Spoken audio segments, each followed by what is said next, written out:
একাধারে অভিনেত্রী, একাধারে নৃত্যশিল্পী, সবার কাছেই অতি পরিচিত এক মুখ মমতা শঙ্কর। তার অভিনয় ক্ষমতা এবং নৃত্যের দক্ষতা দিয়ে বহু মানুষের মন জয় করেছেন তিনি। কিন্তু আপনি কি জানেন অভিনেত্রীর কপালে উঁচু গোল মতো জিনিসটা আসলে ঠিক কী? শুনলে আপনিও চমকে যাবেন। তবে অনেকের মনেই প্রশ্ন আছে, গোলমতো উঁচু জিনিসটা টিউমার কিনা। অনেক বছর ধরেই কপালের ডান দিকে ফুসকুড়ির মতো ছোট্ট উঁচু পিণ্ড বস্তু ছিল তার কপালে। যতদিন গেছে ততই জিনিসটা বড় হয়েছে এবং লোকের সামনে তা আরও স্পষ্ট হয়েছে। এটার জন্য ডাক্তারও দেখিয়েছেন মমতা শঙ্কর। ডাক্তার নিশ্চিত করেছেন এটা টিউমার নয়। দুশ্চিন্তা করার কিছু নেই। তাহলে ওটা আসলে কি?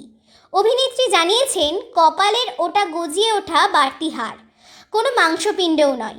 বিজ্ঞানের ভাষায় এর নাম অস্ট্রিওমা। ছোট থেকেই ছিল, দিন যত গেছে ততই ওটা বড় হয়েছে। ডাক্তাররা জানিয়েছেন কসমেটিক সার্জারি করে এটাকে নির্মূল করে দেওয়া যায়। কিন্তু অভিনেত্রী জানায় তিনি একদম সময় পাচ্ছেন না।